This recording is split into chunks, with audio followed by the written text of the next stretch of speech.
Hello students, मैं Harvind sir effort classes में आपका स्वागत करता हूं। और आज हम लोग एलसीएम का लेक्चर 2 जिसमें कि कुछ क्वेश्चंस हम लोग डिस्कस करने वाले हैं।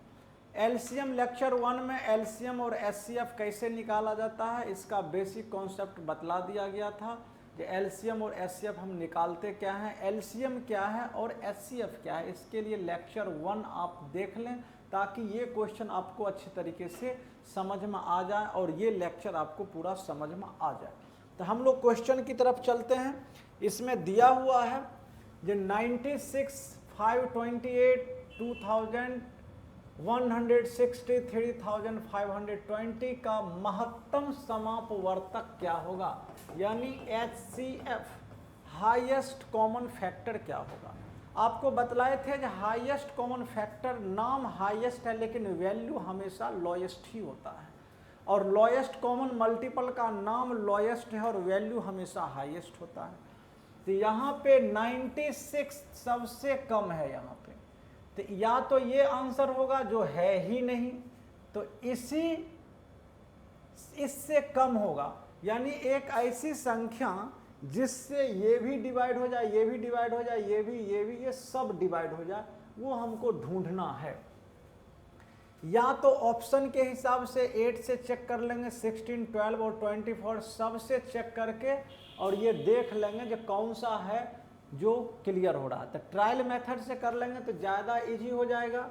तो यहाँ पे 8 से है, तो 8 से करेंगे तो ये तो हो ही जाएगा, 8 1 जा, 8 2 जा, 8 से करेंगे तो 8 5 जा, और ये हो जाएगा यहाँ पे 8 लास्ट में यहाँ पे दिया हुआ है, 8 से भी ये हो जाएगा, 8 से भी हो जाएगा, ये 8 2 जा 16, 8 7 जा, 8 से 8 4 जा हो जाएगा, 8 चौक 32, 8 चौक ये भी हो जाएगा।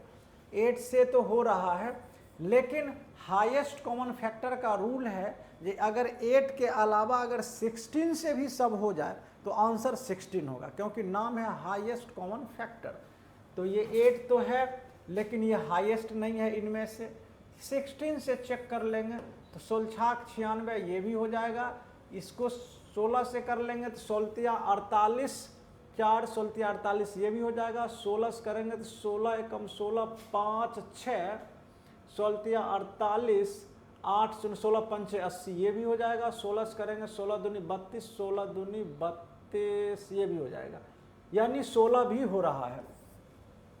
अब ये 8 है, 8 से तो हो ही रहा, 16 से हो रहा। अब ये 12 से चेक करने की कोई ज़रूरत नहीं, क्योंकि 12 का सीनियर यहाँ पे 16 से हो रहा है, तो ये तो ऐसे भी नहीं। 24 से चेक करने की ज़रूरत है, तो 24 से करेंगे तो ये तो हो जाएगा, लेकिन 24 से 528 करेंगे तो 24 दूनी 48, 12 60 गया 4 8 ये भी हो रहा है। 24 से अगर 2160 कर देंगे तो 24 से करेंगे तो 8 चौक 32, 8 दूनी 16 3 19, 9 चौक 36, 9 9 से 9 चौक 36, 9 दिन 18 3 21 ये भी हो रहा है। अब ये चेक करके देखते हैं 24 से 520। अब यहाँ से 24 5 में 4 गया 1, ये 24 पंचे 120, 24 चौका 96, 12 में 6 गया 6, 10 में 9 गया 1 ये नहीं हो रहा है, ये नहीं हो रहा। 5 चौक 20, 6 चौक 24, 6 दूनी 12 ये नहीं हो रहा है। 7 से भी नहीं, 6 चौक 24 भी नहीं, 5 चौक 20 भी नहीं हो रहा है। तो ये आंसर इसका क्या हो जाएगा, बी हो जाएगा। यानी आंसर आपका हो जाएगा ये ट्रायल मेथड से हो गया। ये तब आएगा जब आप थोड़ा सा फास्ट करेंगे, प्रैक्टिस करेंगे, आ जाएगा। यानी दिए गए इनमें से कौन सी संख्या है जिससे ये सब भाग हो जाए। एक तरीका हो गया 16 और ये क्या हो गया 528, इससे डिवाइड करेंगे, डिवाइड करते जाएंगे, लास्ट में क्या हो जाएगा 16। एक ऐसा नंबर आएगा जिससे ये सारे संख्या क्या हो जाएंगे, डिवाइड हो जाएंगे। आप इस मेथड से भी कर सकते हैं और ये मेथड जानने के लिए आप लेक्चर 1 देख सकते हैं। अगले क्वेश्चन की ओर हम लोग चलते हैं। यहाँ पे दिया हुआ है पॉइंट में कि इसका HCF क्या होगा। HCF निकालना समझा दिया था, 24/10 होगा, 36/100 आएगा और ये 72/10 आएगा। HCF बोले थे कैसे निकालते हैं फ्रैक्शन का, तो न्यूमरेटर का HCF यानी हाईएस्ट कॉमन फैक्टर और डिनोमिनेटर का LCM। जो निकालना होता है वो न्यूमरेटर का और उसका अपोजिट डिनोमिनेटर का। इसको जरा सॉल्व कर लेते हैं तो ये हो जाएगा 12/5, 4 से कर लेंगे, 4 9 36, ये हो जाएगा 5 और ये हो जाएगा आपका 36/5 ये हो जाएगा। अब यहाँ पे 12, 9 और 36 इसका HCF निकालेंगे 3 हो जाएगा। कितना हो जाएगा? 3। क्यों 3 होगा? तो ये 9 सबसे छोटी संख्या है, 9 तो होगा नहीं क्योंकि 3 से 9 से ना ये कट रहा है, सिर्फ ये कट रहा है, 3 से ये सब हो जाएगा। 5, 25 और 5 का LCM कितना हो जाएगा? ये हो जाएगा। यानी ये LCM हो गया, LCM of numerator, sorry HCF निकालना, तो HCF ऑफ न्यूमरेटर और LCM ऑफ डिनोमिनेटर, ये फॉर्मूला है जो हम लोग कर चुके हैं। अब इसको डिवाइड करेंगे तो 0.2 हो जाएगा। क्या हो जाएगा? ये 0.12 यानी ऑप्शन क्या हो जाएगा? ये हो जाएगा।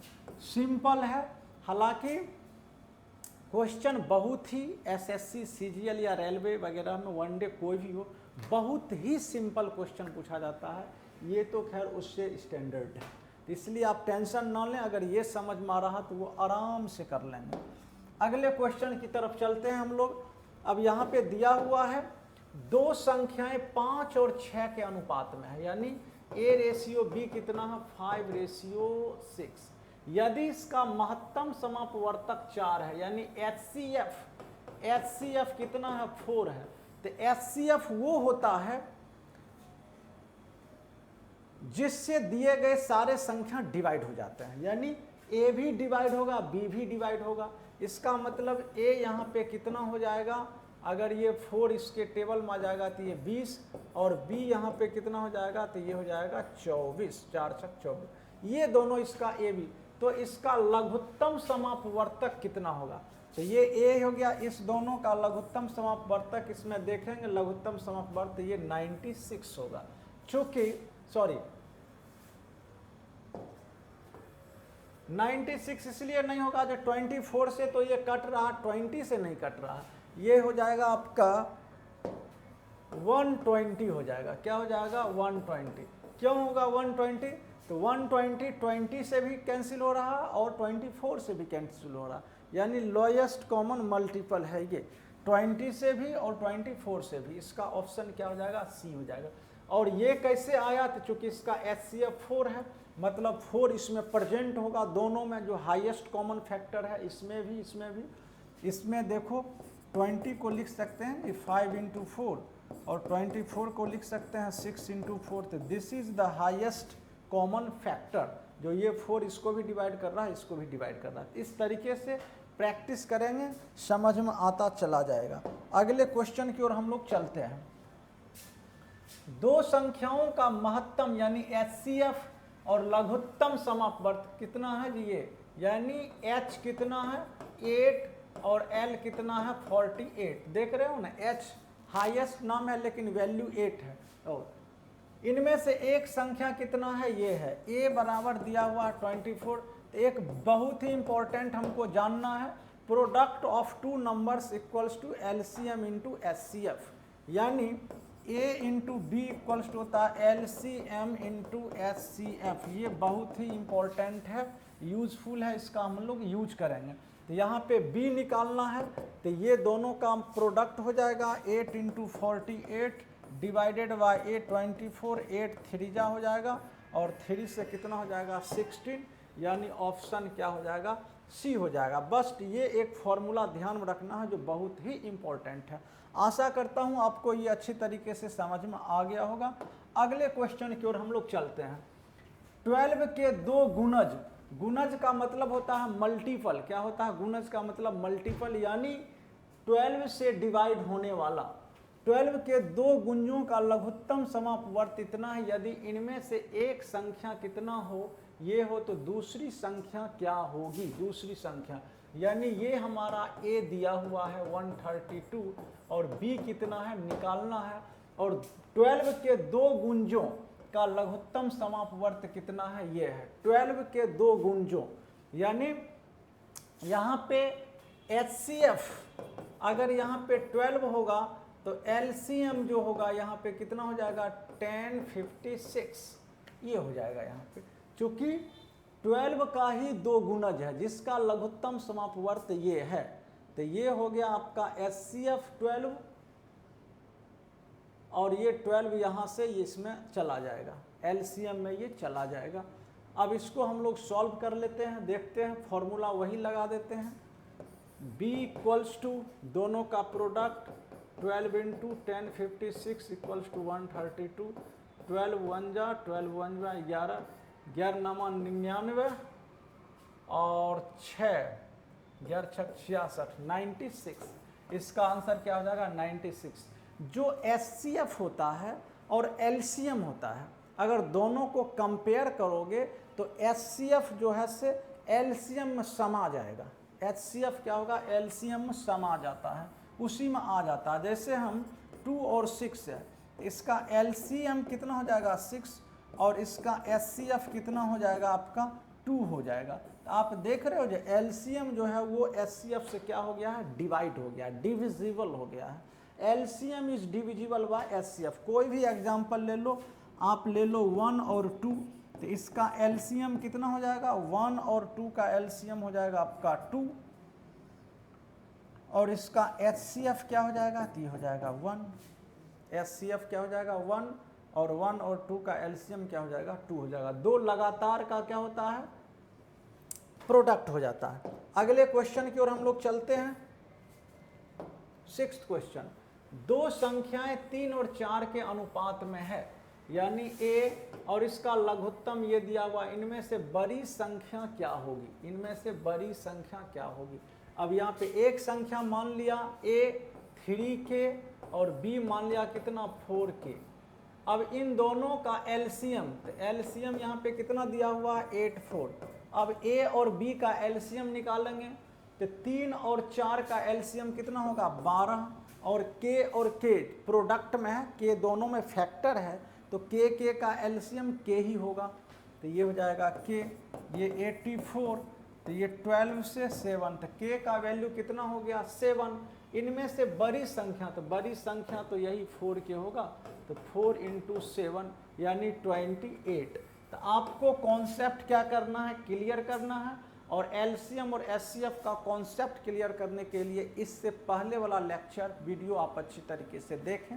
वैसे यहाँ से भी समझ में आ गया होगा, ये रेशियो है कोफिशिएंट के रूप में ले लिया, K 3K 4K और LCM दिया हुआ है, और इन दोनों का LCM जो होगा K का K ही आ जाएगा, प्रोडक्ट में 3 4 का 12 हो जाएगा।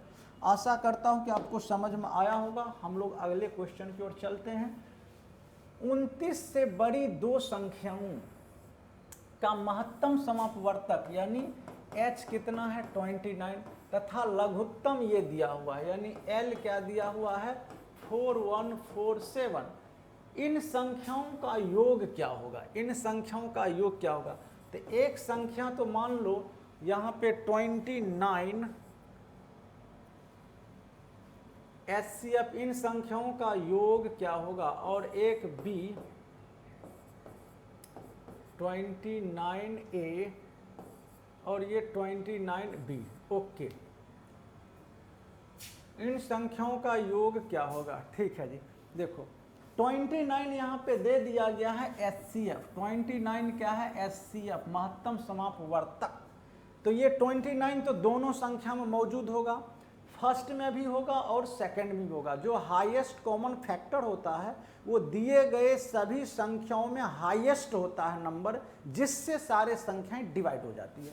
तो यहाँ भी 29A एक संख्या है ये, और ये B जो है ये 29B है, ये फर्स्ट संख्या है, N1 मान लेते हैं इसको, और ये N2 मान लेते हैं, ये N1 N2।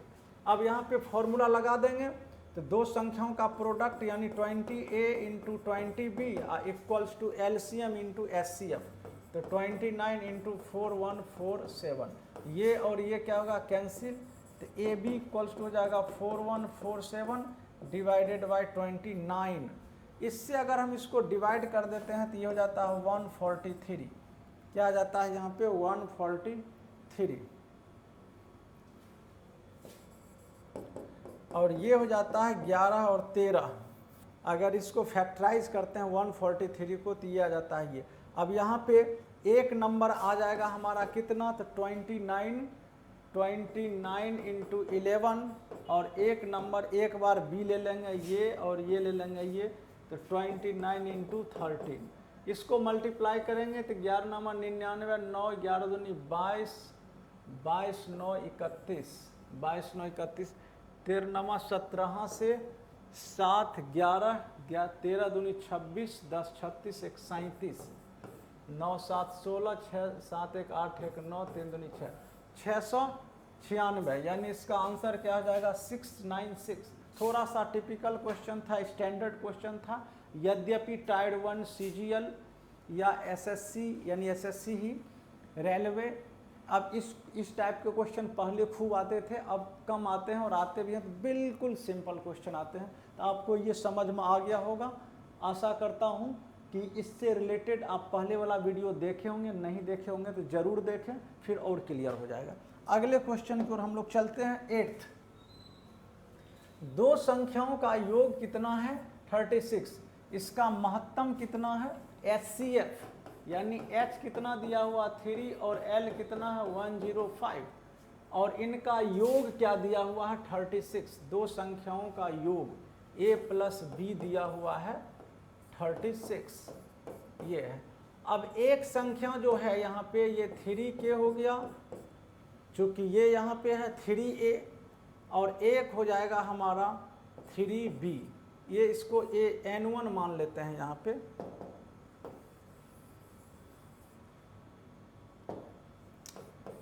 N1 मान लिया 3A और N2 मान लिया 3B, ये मान लिया।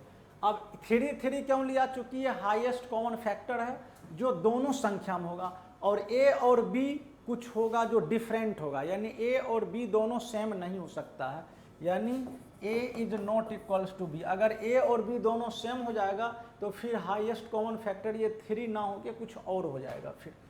अब यहाँ पे दिया हुआ है संख्याओं के व्युत्क्रमों का योग कितना होगा, यानी ये जो संख्या है हमको निकालना है 1/n1 प्लस 1/n2, लेकिन पहले n1 और n2 तो पता चल जाए।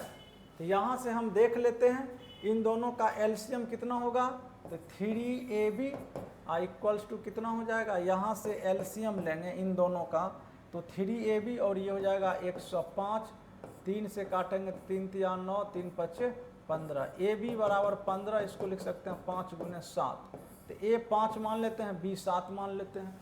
A 5 मानेंगे तो ये क्या हो जाएगा N1, A अगर 5 मानेंगे तो 5 यहाँ पे, तो ये 15 हो जाएगा, और यहाँ पे ये 7B मानेंगे तो 7 इंटू 3 1/21। अब ये एलसीएम 15 और ये तो 105, 15 7 और 21 पंजा, यानी 12/105, इसको करेंगे तो 3 चौका 3 3 9 3 5 4 35, यानी 4/35। ये भी ठीक ठाक क्वेश्चन था।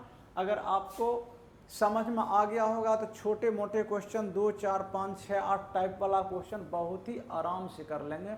इसमें क्या किया गया है इसको स्किप करके आप अच्छी तरीके से सॉल्व करने का प्रयास करेंगे, समझेंगे।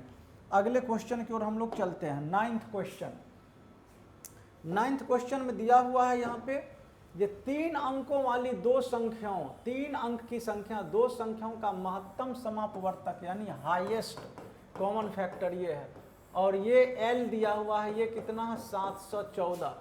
इन संख्याओं का योग कितना होगा, तो यहाँ पे N1, फिर वही बात, N1 इक्वल्स टू हम मान लेंगे हाईएस्ट है 17A, और N2 बराबर कितना हो जाएगा 17B। चूँकि हाईएस्ट कॉमन फैक्टर जो है वो दिए गए सभी संख्याओं का कॉमन फैक्टर होता है जो हाईएस्ट होता है, तो यहाँ A और B कभी सेम हो ही नहीं सकता है। इन दोनों का अगर हम एलसीएम लेंगे, N1 और N2 का एलसीएम लेंगे तो ये हो जाएगा कितना, और इसका एलसीएम लेंगे तो ये 17 और AB, तो AB हो जाएगा। चूंकि A और B में कोई कॉमन फैक्टर नहीं है, A और B में एक भी कॉमन फैक्टर नहीं है, और ये बराबर दिया हुआ है 714। तो यहाँ से ए बी बराबर कितना होगा 714 डिवाइडेड बाय 17। 17 से अगर कैंसिल करेंगे तो 17 चौका 68 और 17 दूनी 34। ए बी बराबर 42 और इसको करेंगे तो 6 सत्ते 42। 6 इंटू 7 यानी टेबल क्लियर होना चाहिए। तो ए हम ले सकते हैं 6 और बी 7। ए अगर 6 ले लेते हैं तो यहाँ से n1 कितना हो जाएगा 17 छक्का 102 और ये हो गया 7 7 17 7 जा 119। इस दोनों को अगर हम ऐड करेंगे तो 1 2 221 यानी ऑप्शन सी हो जाएगा। ये क्वेश्चन भी आपको समझ में आ गया होगा। ध्यान से देखेंगे वीडियो को रोक के और समझेंगे, और ज़्यादा कॉन्सेप्ट क्लियर करने के लिए आपको लेक्चर 1 भी देखना पड़ेगा, उसमें बिल्कुल जीरो से समझाने का प्रयास किया गया है। तो 3 अंकों की HCF और LCM का मर्म समझ में आ गया होगा। अगले क्वेश्चन की ओर हम लोग चलते हैं। दो संख्याओं का HCF एंड LCM का योग दिया हुआ है। HCF यानी H प्लस L, इसका क्या दिया हुआ 680। यदि लघुत्तम समापवर्त यानी LM महत्तम S का कितना है ये, यानी H अगर मान लीजिए 84 है, सॉरी यानी HCF का कितना टाइम्स है महत्तम समापवर्तक का 84 टाइम्स है। यानी H अगर हम मान लेते हैं A या K तो L यहाँ पे कितना हो जाएगा 84 K हो जाएगा। ये H है और ये L है, और इस दोनों का सम क्वेश्चन के फर्स्ट कंडीशन से ये है दिया हुआ, ये है, और सेकंड कंडीशन से ये दिया हुआ, और इन दोनों का सम तो H प्लस L तो H प्लस L तो 85 K इक्वल्स टू 680। इससे सॉल्व करेंगे तो 17 5 जा 17 5 जा और 17 4 जा और 5 से 8 तो K बराबर 40 डिवाइडेड बाय 5 8 आ गया। तो यहाँ पे K का वैल्यू कितना हो गया, यहाँ पे 8 HCF क्या हो गया 8 और LCM कितना हो गया 84 इंटू 8। ये K का वैल्यू इसमें पुट कर दिया। फर्स्ट संख्या कितना 56, तो सेकंड संख्या क्या होगा, तो हम लोग जानते हैं जो AB इक्वल्स टू होता है L इंटू H। तो यहाँ पे हमें B निकालना है, तो L कितना है 84 इंटू 8 और H हाईएस्ट कॉमन फैक्टर के 8 और फर्स्ट नंबर कितना 56। इसको सॉल्व करेंगे 8 7 जा 8 7 56 7 का 12 7 84 12 96 यानी 96। ये भी स्टैंडर्ड क्वेश्चन था। आशा करता हूं कि ये जितने भी 10 क्वेश्चंस बतलाए हैं सब के सब आपको समझ में आया होगा। टाइम लेके वीडियो स्किप करके समझें, प्रैक्टिस करें, और 100% श्योर है कि जो भी एग्जाम 1 डे का हो रहा है जिसमें आप अपीयर हो रहे हैं उसमें LCM SCF का क्वेश्चन एक भी नहीं छूटने वाला है, बशर्ते कि आप LCM SCF से रिलेटेड जो भी 3 वीडियो आपको दिया जा रहा है उसको ध्यानपूर्वक देखें। आज के लिए क्लास को यहीं पे ड्रॉप करते हैं। ओके बाय, जय हिंद।